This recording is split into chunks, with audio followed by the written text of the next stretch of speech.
Ներքին գործերի նախարար Արփինե Սարգսյանը նոյեմբերի 27-ին ընդունել է Հայաստանում Շվեյցարիայի համադաշնության արտակարգ եւ լիազոր դեսպան Անդրեա Բարբարա Բաումանին։ Նախարարը շնորհավորելով դեսպանին պաշտոնում նշանակվելու կապակցությամբ շնորհակալություն է հայտնել Լոռու մարզում աղետից հետո վերականգնման աշխատանքներում, մասնավորապես կամուրջների կառուցման գործում ցուցաբերած աջակցության, ինչպես նաեւ տեղահանված անձանց ցուցաբերած օգնության համար։ Արփինե Սարգսյանը մատնանշելով երկկողմ ջերմ հարաբերությունները, կարևորել է համագործակցության շրջանակն ընդլայնելու հնարավորությունը։ Նա ընդգծել է անվտանգության ոլորտի կառավարման Ժնևյան կենտրոնի հետ գործընկերության ամրապնդումը եւ COP17-ից առաջ ակտիվ համագործակցության անհրաժեշտությունը։ Դեսպան Անդրեա Բարբարա Բաումանը շնորհակալություն հայտնելով ջերմընդունելության համար նշել է, որ Շվեյցարիայի կառավարությունը աջակցում է տարածաշրջանում խաղաղության հաստատման եւ հարաբերությունների կարգավորման գործընթացին։ Անդրադառնալով Հայաստան-ԵՄ երկխոսությանը, դեսպան Բաումանը շնորհավորել է ԵՄ վիզաների ազատականացման գործընթացների ծրագիրը ստանալու առթիվ եւ ընդգծել այդ ուղղությամբ Հայաստանի պատասխանատու հանձնառությունը։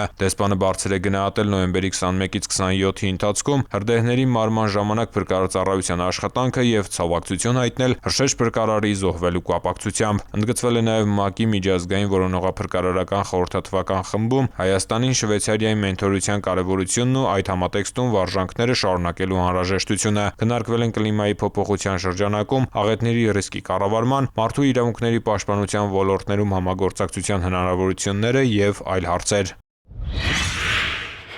Համակարգում կարգապահության եւ բարեվարկության խախտումներին արձագանքելու գործընթացի հրապարակայնությունը ներքին գործերի նախարարության որդեգրած սկզբունքներից է։ Այդ համատեքստում նախարարությունը պարբերաբար ներկայացնում է կարգապահական հանձնաժողովի ծառայողական քննությունների արդյունքները, ապահովելով թափանցիկ գործելաոճ։ Կարգապահական հանձնաժողովի հերթական նիստը տեղի է ունեցել նոյեմբերի 28-ին։ Այն վարել է հանձնաժողովի նախագահ, ներքին գործերի նախարարության գլխավոր քարտուղար Արաֆ Իդանյանը։ Մասնակցել են համայնքային ոստիկանության գլխավոր վարչության պետը, ներքին անվտանգության եւ հակակոռուպցիոն վարչության պետը, ռազմավարական պլանավորման քաղաքականության մշակման եւ մոնիտորինգի վարչության պետը, ներքին գործերի նախարարության կրթահամալիրի ռեկտորը, ինչպես նաեւ ներքին գործերի նախարարության կարգապահական հանձնաժողովում ընդգրկված հասարակական կազմակերպությունների ներկայացուցիչներ։ Նիստի ընթացքում ուսումնասիրվել եւ քննարկվել են ոստիկանության ու ծառայողի նկատմամբ իրականացված ծառայողական քննության նյութերն ու եզրակացությունները։ Կարգապահական հանձնաժողովը փաստական հանգամանքները վերլուծելուց հետո որոշում է կայացրել միջնորդել ծառայողական քննությունները նշանակած պաշտոնատար անձանց, 4 ոստիկանի նկատմամբ կիրառել ոստիկանությունից ազատում, 2 ոստիկանի նկատմամբ խիստ նկատողություն կարգապահական տույժերը, իսկ 2 ծառայողի մասով քննարկումը հետաձգվել է։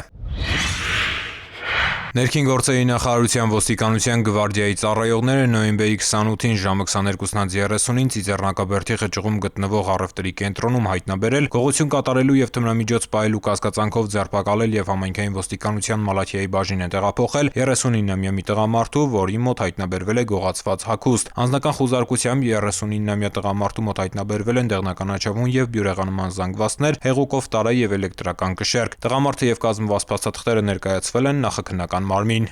Ծանուցում ենթադրյալ հանցանքի մեջ կասկածվողը կամ մեղադրվողը համարվում է անմեղ, քանի դեռ նրա մեղավորությունը ապացուցված չէ Հայաստանի Հանրապետության քրեական դատավարության օրենսգրքով սահմանված կարգով, դատարանի օրինական ուժի մեջ մտած դատավճռով։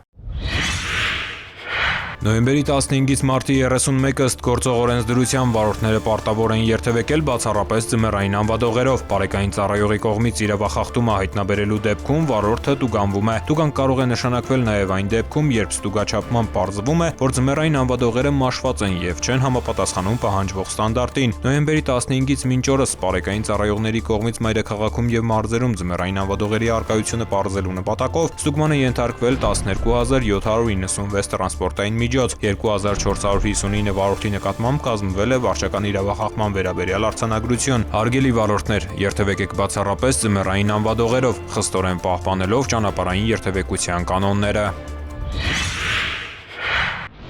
Նոյեմբերի 24-ից դեկտեմբերի 1-ը մայրաքաղաքում իրականացված ծառայության ընթացքում Երևանի պարեկները հայտնաբերել են ճանապարհային երթևեկության կանոնների 4715 խախտում, պահպանվող հատուկ տարածք տեղափոխելով 133 ավտոմեքենա, մասնավորապես հայտնաբերվել է ոչ ՍԱԲ 198 վարորդ, առանց վարորդական իրավունքի վկայականի 237 անձ, հայտնաբերվել է հաշվառման համարնիշի հետ կապված 24, չամրակապված վարելու 735, առանց մանկական նստատեղի քարսիտի 17, վարելու ընթացքում ծխելու 452, վարելիս հեռախոսից օգտվելու 305, հետիոտնին, որ սահմանված վայրով անցնելու 136 եւ 1545 այլ իրավախախտում, 142 ավտոմեքենա շահագործվել է առանց ԱՊԱ պայմանագրի, 187-ը տեխնիկական զննություն չանցած, 100-ը լուսարձակների անսարքությամբ, 94-ը թաղանթապատված դիմապակեով եւ կողային ապակիներով, 459-ը առանց ձմեռային անվադողերի, 10 վարորդ ուղղանվել է վարելիս նվագարկչի ստանդարտին չհամապատասխանող լրացուցիչ ուժեղացուցիչներ օգտագործելու համար, բացի այդ տարբեր կասկածանքներով ձերբակալվել ու համայնքային ոստիկանության բաժիններ է տարվել 77 անձ։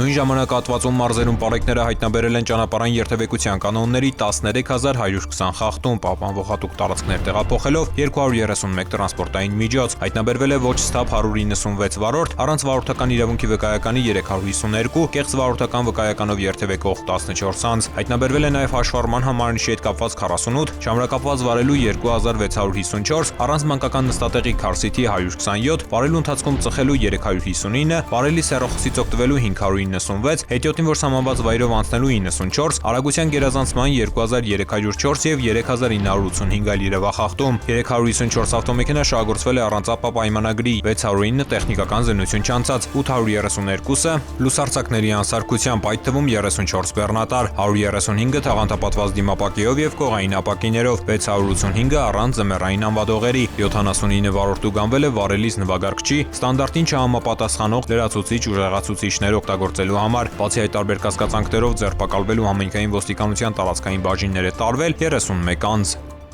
250 նոր թափուր տեղ պարեկային ծառայության մայրաքաղաքի եւ մարզերի ստորաբաժանումների համար։ Ընդունելությունն իրականացվում է ոստիկանական գործ մասնագիտության պարեկ որակավորմամբ։ Կարող են դիմել Հայաստանի Հանրապետության այն քաղաքացիները, որոնք իրենց առողջական վիճակով եւ ֆիզիկական պատրաստակամությամբ ունակ են կատարելու ոստիկանության ծառայողի պարտականությունները։ Ուսուցումն իրականացվում է առկա ուսուցման ձևով, պետական պատվերի շրջանակներում անվճար։ Դիմորդների փաստաթղթերն ընդունվում են 2025 թվականի հոկտեմբերի 27-ից դեկտեմբերի 12-ը ներառյալ։ Պարեկային ծառայություն դիմելու համար տարիքային սահմանափակում չկա։ Շրջանավարտներին շնորհվում են ոստիկանության կոչումներ, եւ նրանք նշանակվում են ներքին գործերի նախարարության ոստիկանության պարեկային ծառայության պաշտոններում։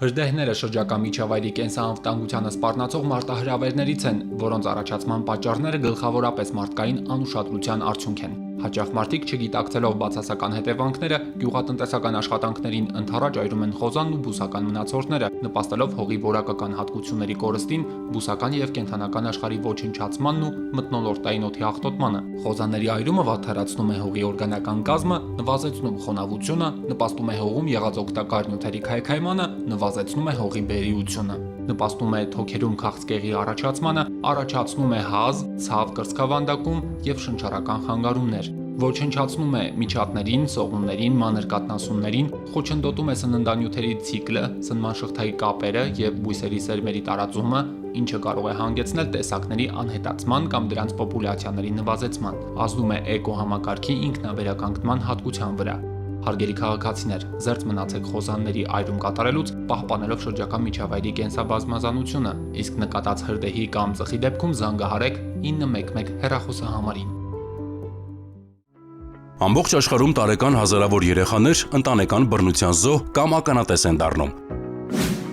Ընտանեկան բռնությունը կարող է ծանր հետևանքներ ունենալ բռնության ենթարկված եւ ականատես անձանց համար։ Քանի որ ընտանեկան բռնությունը կրում է լատենտային բնույթ, համայնքային ոստիկանությունը ակտիվ աշխատանքներ է իրականացնում ընտանեկան եւ կենցաղային դեպքերի հայտնաբերման եւ արձանագրման ուղղությամբ։ Հետևողական աշխատանքի շնորհիվ քաղաքացիների վստահությունն էապես աճել է, ինչի արդյունքում 2025 թվականին ոստիկանությունը ստացել է ավելի շատ ահազանգեր 2024 թվականի նույն ժամանակահատվածի համեմատ։ Ընտանեկան եւ կենցաղային բռնության կանխարգելման ու ընտանեկան եւ կենցաղային բռնության ենթարկված անձանց պաշտպանության մասին Հայաստանի Հանրապետության օրենքով բռնություն գործադրած անձի նկատմամբ կիրառվում են նախազգուշացման, անհետաձգելի միջամտության եւ պաշտպանական որոշումներ։ Անհետաձգելի միջամտության որոշմամբ կարող են կիրառվել մի շարք սահմանափակումներ, մասնավորապես բռնություն գործադրած անձին հեռացնել տնից եւ արգելել նրա վերադարձը տուն։ Բռնություն գործադրած անձին արգելել այցելելու բռնության ենթարկվածին, նրա խնամքի տակ գտնվող անձանց, բռնության ականատես եղած անչափահասներին։ Եթե բռնություն գործադրած անձը խախտում է անհետաձգելի միջամտությամբ նախատեսված սահմանափակումները, ապա ենթարկվում է քրեական պատասխանատվության։ Հիշեք, բռնությունը չունի արդարացում։ Եթե բռնության եք ենթարկվում կամ ականատես լինում, մի լռեք։ Զանգահարեք 102։ Ներքին գործերի նախարարության ոստիկանությունը միշտ ձեր կողքին է։ Լռությունը չի պաշտպանում, այն քողարկում եւ խորացնում է բռնությունը։